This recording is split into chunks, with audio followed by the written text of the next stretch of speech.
నమస్తే, welcome to Telugu రాజ్యం health. ప్రస్తుతానికి మనం అపోలో హాస్పిటల్స్ హైదరాబాద్లో ఉన్నాం.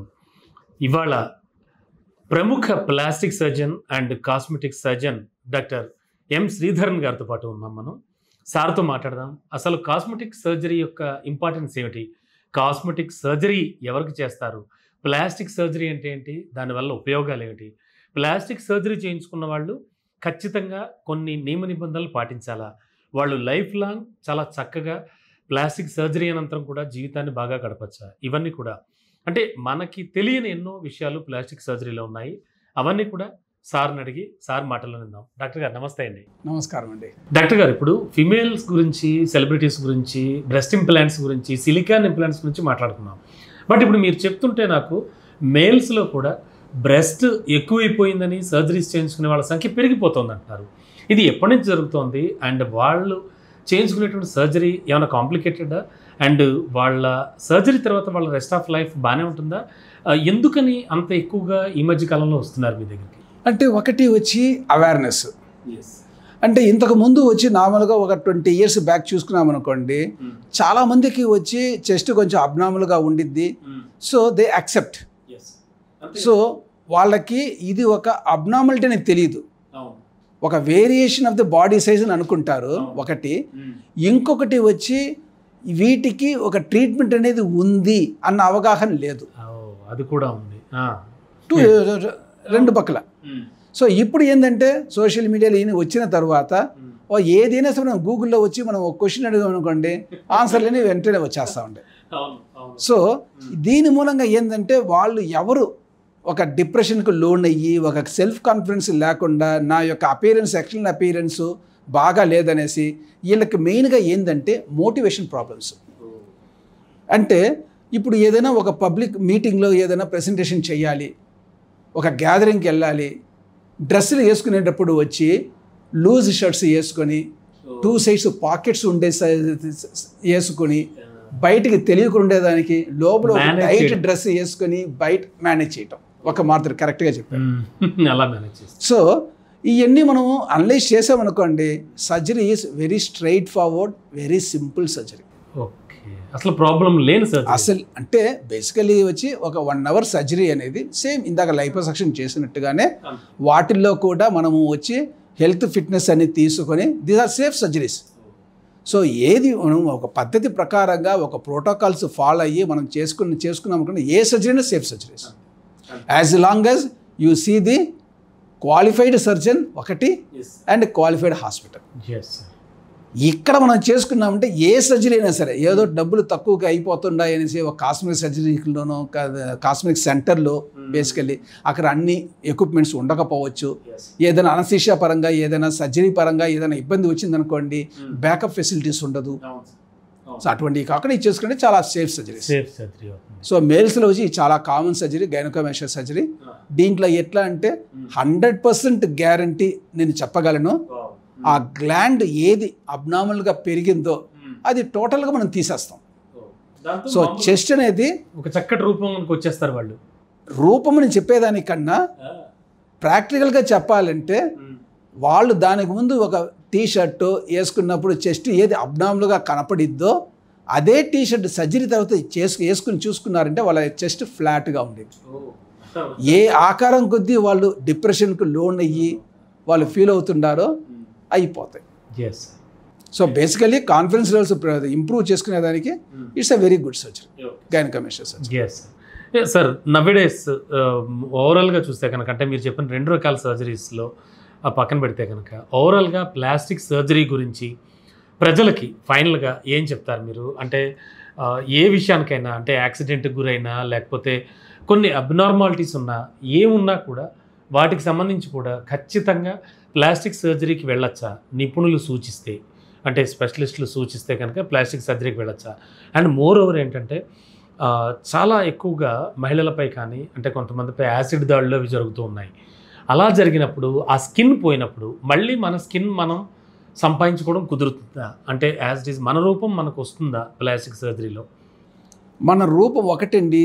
నేను మొదట చెప్పిన దాని చెప్పిన దాని ప్రకారము ప్లాస్టిక్ సర్జరీలో వచ్చి వీలైనంత వరకు మనము పాత రూపాన్ని తెప్పించేదానికి మనం ప్రయత్నం చేస్తాం ఒకటి. ఇంకొకటి, ఏ స్కిన్ డ్యామేజ్ అయ్యిందో ఆ స్కిన్ హీల్ అయ్యేటప్పుడు మచ్చలతోటే మానిద్ది. That is the saddest part, especially burns. చర్మం కాలిపోయింది, ఎగ్జాక్ట్లీ సార్, అవును. చర్మం కాలిపోయినప్పుడు ఒరిజినల్ చర్మం అనేది 100% రాదు. అంటే మీరు ఇంతకుముందు చెప్పారు డాక్టర్ గారు, అంటే వేరే చనిపోయిన వాళ్ళ స్కిన్ తీసివేయడం అనేది జరుగుతుంది, అట్లా వేసినా కూడా ఈ మచ్చలు. ఇది నేను చెప్పింది వచ్చి అది ఫేస్ ట్రాన్స్ప్లాంటేషన్. ఫేస్ ట్రాన్స్ప్లాంటేషన్లో వచ్చి మొత్తం ఫేస్ మొత్తం ఉండే స్కిన్ తోటి లోపల కండతోటి మొత్తం తొలిచేస్తాం డెడ్ బాడీ నుంచి, కడావర్లో నుంచి. సార్ అంటే కొన్ని ఇంగ్లీష్ మూవీస్లోనూ అఫ్ కోర్స్ తెలుగు మూవీస్లో కూడా వాళ్ళు మనం చూస్తూ ఉంటాం, ఇలా తీసేసుకుంటూ ఉంటారు. అంటే జస్ట్ మూవీ కాబట్టి, ఏదో ఫిక్షన్ కాబట్టి అది ఓకే. అంటే నిజంగా మన ఫేస్ని ఒక ఫేషియల్ సర్జరీ చేయించుకున్నప్పుడు వేరే ఫేస్లో అయిపోతుందా? రాదండి. అలా మన రూపం మనకే ఉంటుంది. మన రూపం అంటే వేరే చర్మం తీసి మనం కవర్ చేస్తాం కాబట్టి ఒక ఆకారం, ఒక రూపం అనేది వచ్చింది. ఆ రూపం వచ్చి అతని ఒరిజినల్ రూపమా లేకపోతే మన డెడ్ బాడీ నుంచి తీసిన రూపం అనేది మనం చెప్పాలి. ఓకే, కొన్ని డెఫినెట్గా ఫీచర్స్ అనేది మారుతాయి, అదే ఫీచర్స్ మెయింటైన్ అవుతాయి.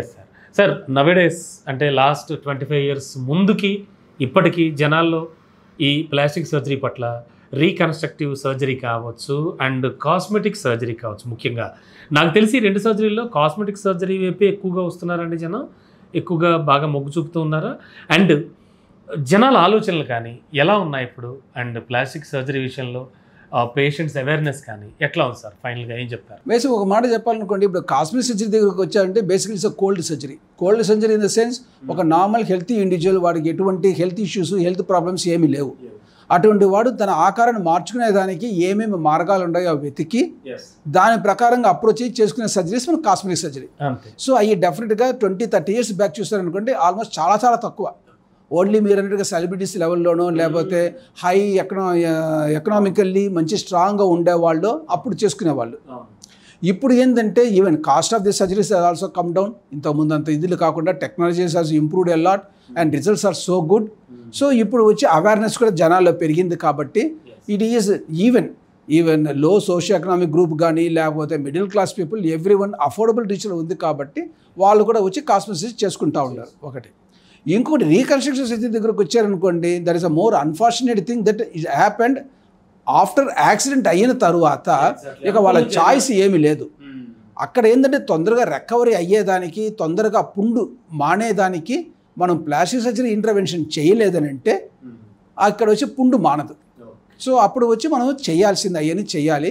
ఆ టెక్నిక్లని ఇప్పుడు ఎక్కువగా ఉండి అవైలబిలిటీ ఆఫ్ ప్లాస్టిక్ సర్జన్స్ ఎక్కువగా ఉండారు ఒకటి. ప్రతి హాస్పిటల్లోనూ ప్లాస్టిక్ సర్జన్స్ ఉంటున్నారు కాబట్టి ఈ రీకన్స్ట్రక్టివ్ సర్జరీస్ అనేది నెంబర్స్ చాలా పెరిగినాయి ఆ రకంగా చూస్తే. Exactly sir, exactly. And more important thing, ఇప్పుడు మనం చిన్న దెబ్బ పిల్లలు ఉన్నారు, కింద తిరుగుతూ ఉంటారు, ఇంట్లో చిన్న దెబ్బలు తగులుతాయి, ఫోర్ హెడ్ మీదనో కంటి దగ్గర లేదా చీకి దగ్గర. మనం ఏమనుకుంటాం చిన్న దెబ్బ కదా ఏముంది అనేసి వెళ్ళేసి అక్కడ లోకల్ డాక్టర్ దగ్గర, ఎంబీబీఎస్ డాక్టర్ దగ్గర లేకపోతే ఆయింట్మెంట్ రాసుకుంటాం, లేకపోతే కుట్లు అనేది ఏదో కుడతారు. ఆ విధంగా కుట్లు కుట్టారంటే ఆ తర్వాత పడే మచ్చలు కరెక్ట్ చేయడం చాలా కష్టం. అంటే ఆ లెవెల్లోనే మీ లాంటి వాళ్ళ దగ్గరికి వస్తే ఆల్వేస్ ఇది వచ్చి సూపర్ స్పెషలైజ్డ్. ఆఫ్టర్ ఎంఎస్ చేసిన తర్వాత ఎంసీహెచ్ అనేది దానికైనా స్పెషలైజేషన్ కాబట్టి మాకు కొన్ని స్పెషలైజ్డ్ టెక్నిక్స్ ఉంటాయి ఆ పుండు తొందరగా మానేదానికి, మచ్చలు తక్కువగా ఉండేదానికి ఏ పద్ధతులు చేయాలి ఏందనేది. కాబట్టి నేను జనరల్గా వచ్చి పబ్లిక్కి సూచించేది ఏంటంటే చిన్న దెబ్బలు పడ్డా కూడా ఏ దెబ్బ అయినా సరే మానేటప్పుడు మచ్చ అనేది పడిద్ది, దానిలో డౌట్ లేదు. సర్జరీ చేయించుకోవాలన్నప్పుడు ఒక ప్లాస్టిక్ సర్జరీ దగ్గరికి వెళితే మనకు పడే మచ్చలు చాలా తక్కువగా ఉండిద్ది, రిజల్ట్స్ బాగా ఉండిద్ది అన్నది తెలుసుకొని వాళ్ళని సంప్రదించారంటే మీకు రిజల్ట్స్ చాలా మంచిగా ఉండిద్ది. Exactly sir. అండ్ సార్ ముఖ్యంగా చాలామంది యుక్త వయసులోకి వచ్చేసరికి ఆడపిల్లలకి చాలా మొటిమలు అవి వచ్చి చాలా ఫేస్ చాలా ఇబ్బంది పడుతూ ఉంటారు వాళ్ళు. సో వీళ్ళకి కూడా plastic surgery or cosmetic surgery suggest చేస్తారా? ఉండే అలాంటివి కూడా చేసుకోవచ్చా వాళ్ళు? ఇది ఏంటంటే మొటిమల గురించి మీరు అడుగుతున్నారు కాబట్టి మొటిమలు అనేది ఒక పర్టికులర్ ఏజ్, ఒక యుక్త వయసు వచ్చినప్పుడు, ప్యూబర్టీ వచ్చినప్పుడు సే 16-17 ఇయర్స్ నుంచి స్టార్ట్ అయ్యి 25 ఇయర్స్ దాకా ఆ హార్మోనల్ ఇంబ్యాలెన్స్ తోటి మొటిమలు వస్తూ ఉంటాయి. సో ఒక మొటిమలు వచ్చేంత టెండెన్సీ, జెనెటిక్ టెండెన్సీ ఉందనుకోండి, వాళ్ళకు వస్తూ ఉంటాయి. సో ఏ మొటిమలైనా సరే అగైన్ సేమ్ థింగ్, చర్మం మీద ఒక చిన్న బ్లిస్టర్ లాగానో గడ్డలాగానో ఫామ్ అయ్యి రప్చర్ అయ్యి మళ్ళీ హీల్ అయ్యేటప్పుడు any skin injury always heal with a scar. So you will have scar on the body, you will have scar on the face, that is because of మొటిమలు. సో అంటే ఇప్పుడు surgery చేయించుకుంటే అలాంటి స్కార్స్ ఏమి ఉండవా? ఇంకా అంటే స్కార్ దగ్గరకు వచ్చేటప్పటికే we can improve the appearance of scar. అంతే. ఇందాక నేను చెప్పినట్టుగా ఒకసారి చర్మం దెబ్బ తగిలిన తర్వాత ఆ చర్మము మానేటప్పుడు మచ్చతోటే మానేది. Okay, yes. సో వాటికి టెక్నిక్లు ఇంకా రాలేదు. కాకపోతే కనపడే మచ్చ చాలా తక్కువగా ఉండేటట్టుగా, కలిసిపోయేటట్టుగా ఏదైనా మార్గాలు ఉన్నాయని ఆలోచించి దాని ప్రకారంగా వాటికి మనం చేస్తాం. సో దానికి కాస్మెటిక్ సర్జరీ యొక్క ఇన్వాల్వ్మెంట్ అనేది డెఫినెట్గా ఉంటుంది. ఎగ్జాక్ట్లీ సార్, చాలా చాలా చక్కటి విషయాలు చెప్పారు. మెయిన్ ప్లాస్టిక్ సర్జరీ అంటే ఏంటో చాలామంది ఇప్పటికీ కూడా అవగాహన లేకుండా ఉన్నారు. అంటే దే డోంట్ నో అండి యాక్చువల్లీ. బట్ మీరు చెప్పిన మరో విషయం కూడా చాలా బాగా నచ్చింది నాకు. నవేడేస్ ఈ వాట్సాప్ వల్ల, పెరిగిన టెక్నాలజీ వల్ల, నెట్ వాడకం ఎక్కువ అవ్వడం వల్ల వాళ్ళు ఆల్రెడీ చాలా తెలుసుకొస్తున్నారు. కాబట్టి మీరు చెప్పడం అనేది, మీరు అవగాహన కల్పించడం అనేది చాలా తక్కువ అవుతుందన్నారు. So really wonderful sir. ఇంకా మోర్ టెక్నాలజీస్ రావాలి, ఇంకా చాలామందిని మీరు బెస్ట్గా క్యూర్ చేసి పంపాలని మనసారా కోరుకుంటున్నాను sir. Thank you so much sir. Thank you. నమస్కారం అండి. Thank you.